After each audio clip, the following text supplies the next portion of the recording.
रामपुर गांव में प्रेमचंद नाम का एक हलवाई रहा करता था। प्रेमचंद की मिठाइयाँ गांव भर में प्रसिद्ध थी। वह जितनी भी मिठाइयाँ दिन भर में बनाता, सब शाम तक बिक जाती। गांव के अलावा आसपास के गांव के लोग भी प्रेमचंद की मिठाइयों के दीवाने थे। ग्राहक, अरे प्रेमचंद भैया 2 किलो मिठाई पैक कर दो। वो क्या है ना, मेरा भाई शहर से आया हुआ है, इसलिए वह जब भी यहाँ आता है तो तुम्हारी दुकान से मिठाई लिए बगैर नहीं जाता है। प्रेमचंद, हाँ हाँ, मैं अभी पैक किए देता हूँ। प्रेमचंद के हाथों से बनी हुई मिठाई सभी लोगों को बहुत पसंद थी। प्रेमचंद बहुत ही सफाई और ईमानदारी से मिठाई तैयार करता था। प्रेमचंद का बेटा रहीम भी उसी दुकान पर रहता था और अपने पिता की मदद करता था। एक दिन प्रेमचंद की दुकान पर पास ही एक शहर से मनोज नाम का व्यक्ति आता है। मनोज, अरे वाह भैया, तुम्हारी दुकान की मिठाई का तो कोई जवाब ही नहीं। शहर में मेरी भी मिठाई की दुकान है, परंतु तुम्हारी दुकान की मिठाई तो लाजवाब है। प्रेमचंद, शुक्रिया साहेब। मनोज, मेरी भी मिठाई की दुकान है, परंतु तुम इतना गजब का स्वाद कैसे लाते हो? प्रेमचंद साहेब, मैं सभी मिठाइयाँ शुद्ध देसी घी से बनाता हूँ और देसी घी भी मैं घर पर ही बनाता हूँ। मेरे पास मेरी अपनी गाय है, उसी का दूध निकालकर शुद्ध देसी घी और खोया बनाता हूँ और उसी से सारी मिठाइयाँ तैयार करता हूँ। मनोज, अच्छा तो क्या अगर मैं तुमसे रोज़ाना 20 किलो मिठाई खरीदना चाहूँ तो क्या तुम बना सकते हो? प्रेमचंद, मेरे पास तो जितनी देसी घी और खोया होता है, मैं उसी से सारी मिठाइयाँ तैयार करता हूँ और वह सारी मिठाइयाँ तो मेरे गांव में ही शाम तक बिक जाती हैं। इससे ज़्यादा मिठाइयाँ तैयार करना मेरे बस की बात नहीं है साहेब। प्रेमचंद का बेटा रहीम भी उन दोनों की बातें सुन रहा था। वह थोड़ा लालची किस्म का लड़का था। मनोज के जाने के बाद रहीम अपने पिता से बोला, रहीम पिताजी, वह व्यक्ति हमसे रोज़ाना 20 किलो मिठाई लेना चाहता है, तो आपने उसे मना क्यों कर दिया? सोचिए, 20 किलो मिठाई अलग से बेचने पर हमें कितना मुनाफा होगा। प्रेमचंद, बेटा तुम तो जानते हो, मैं शुरू से ही अपने हाथों से और शुद्ध देसी घी से मिठाइयाँ बनाता हूँ। जितना देसी घी मेरे पास होता है, मैं उतना ही मिठाइयाँ तैयार कर पाऊँगा ना। रहीम, परंतु पिताजी, हम बाज़ार से भी तो देसी घी और खोया खरीद सकते हैं और उससे ज़्यादा मिठाइयाँ तैयार कर सकते हैं। इससे हमारी मेहनत भी बचेगी और ज़्यादा मुनाफा भी होगा। प्रेमचंद एक सीधा साधा और ईमानदार व्यक्ति था।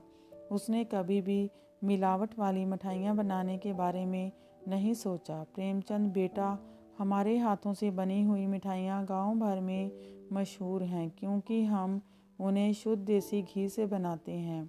मुझे बाज़ार वाले घी और खोए पर बिल्कुल भी भरोसा नहीं है। पता नहीं इसमें कितनी मिलावट हो।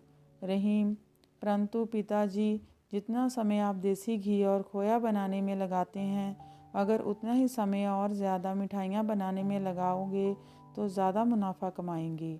कल से मैं बाज़ार जाकर देसी घी और खोया ले आऊँगा, किसी को कुछ पता नहीं चलेगा। रहीम धीरे धीरे प्रेमचंद को अपनी बातों में उलझा लेता है और बाज़ार से मंगाई देसी घी और खोए से मिठाइयाँ बनाने के लिए तैयार हो जाता है। रहीम, पिताजी, आज से मैं बाज़ार से देसी घी और खोया ले आया हूँ।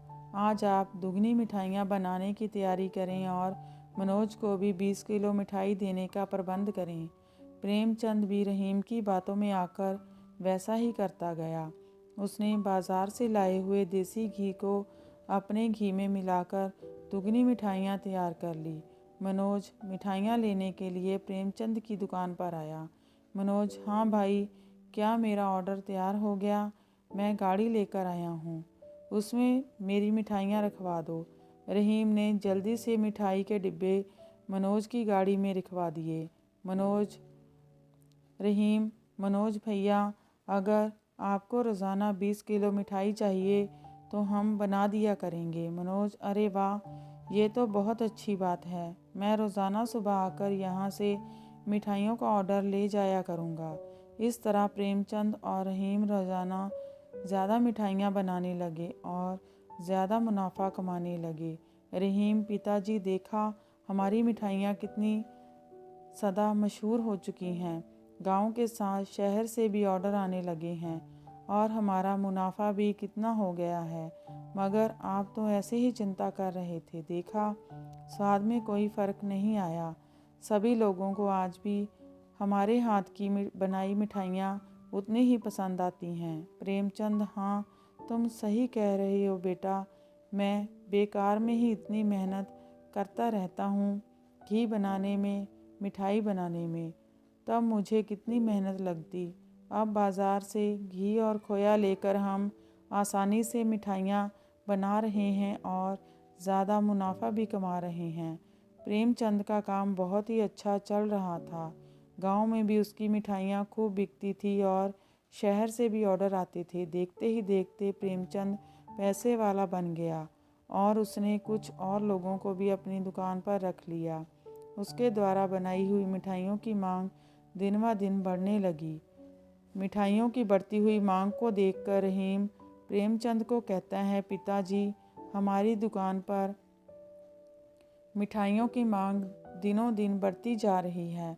लगता है शहर के ऑर्डर पूरा करने के लिए हमें बाज़ार से और खोया खरीदना पड़ेगा। प्रेमचंद: ठीक है बेटा, बाज़ार से बना बनाया हुआ खोआ ले आओ और जितनी भी मांग मिठाई की है उसे पूरा करो। कुछ दिनों बाद उसकी दुकान के पड़ोस में राघव नाम के हलवाई ने एक मिठाई की दुकान खोल दी। राघव अपनी दुकान पर आने वाले ग्राहकों को शुरू में डिस्काउंट भी देने लगा। राघव: देखो भैया, जो भी हमारी दुकान से मिठाई खरीदेगा हम उसे डिस्काउंट देंगे। जो जितनी ज़्यादा मिठाइयाँ खरीदेगा उसे उतना ही ज़्यादा डिस्काउंट मिलेगा। इस तरह राघव ने भी गांव भर में मिठाई की चर्चा करवा दी और उसकी दुकान खूब चलने लगी। राघव एक चालाक आदमी था। उसने सोचा, यदि मैं प्रेमचंद की दुकान बंद करवा दूं तो मुझे बहुत ज़्यादा मुनाफा होगा। राघव ने एक आदमी को अपने पास बुलाया और कहा: सुनो भैया, सुनो, मैं तुम्हें एक कनस्तर मिलावटी घी दूंगा, ठीक है, जो तुम्हें सस्ते दामों पर प्रेमचंद को बेचकर आना है। इस काम के लिए मैं तुम्हें अलग से पैसे भी दूंगा। क्या समझे? मिलावटी घी से भरा कनस्तर आदमी प्रेमचंद की दुकान पर लेकर जाता है और उसे अपनी बातों में उलझाकर कनस्तर बेच आता है। उस नकली घी से बनी हुई मिठाइयाँ खाकर काफ़ी गांव वाले बीमार पड़ जाते हैं और प्रेमचंद की दुकान बंद हो जाती है। राघव से कंपटीशन करोगे? अब आई अकल ठिकाने बाप बेटे की। हा हा हा। रहीम को एक दिन वही आदमी मिलता है जिसने उसे घी बेचा था। रहीम, तुम वही आदमी हो ना जिसने मुझे नकली घी बेचा था? तुम्हारे उस नकली घी से बनी हुई मिठाइयों की वजह से मेरी दुकान बंद हो गई। सच बताओ, वह मिलावटी घी तुम कहाँ से लेकर आए थे? सच बताओ, वरना मैं तुम्हें पुलिस के हवाले कर दूंगा। आदमी: अरे नहीं भैया, मुझे पुलिस के पास नहीं जाना। वह तो मुझे राघव मिठाई वाले ने लाकर दिया था और मुझे इस काम के पैसे भी दिए थे।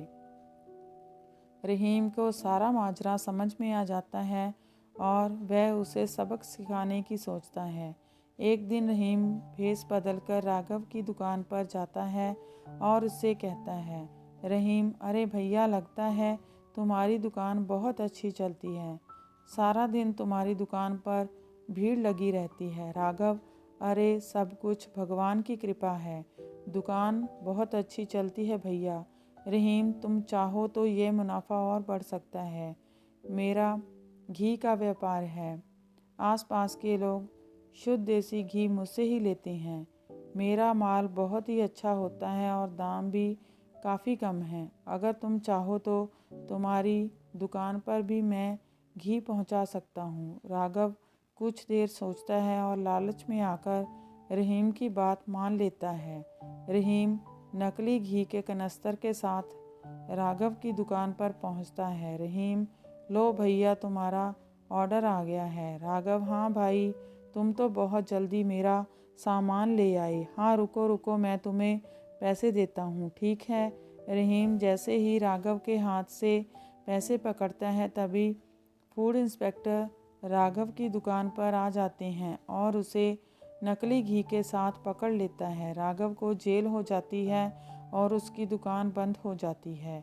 रहीम, पिताजी मुझे माफ़ कर दीजिए क्योंकि मैं पहले गलत राह पर चल गया था, लेकिन अब मुझे समझ आ गया है कि थोड़ा कमा लो लेकिन इज्जत के साथ कमाओ। आज के बाद हम दोनों पहले की तरह ही अपने शुद्ध मिठाइयाँ ही बनाया करेंगे। इसके बाद वह दोनों अपनी दुकान पर साफ सुथरा और शुद्ध सामान ही रखते थे और उनकी दुकान दोबारा से चलने लगी।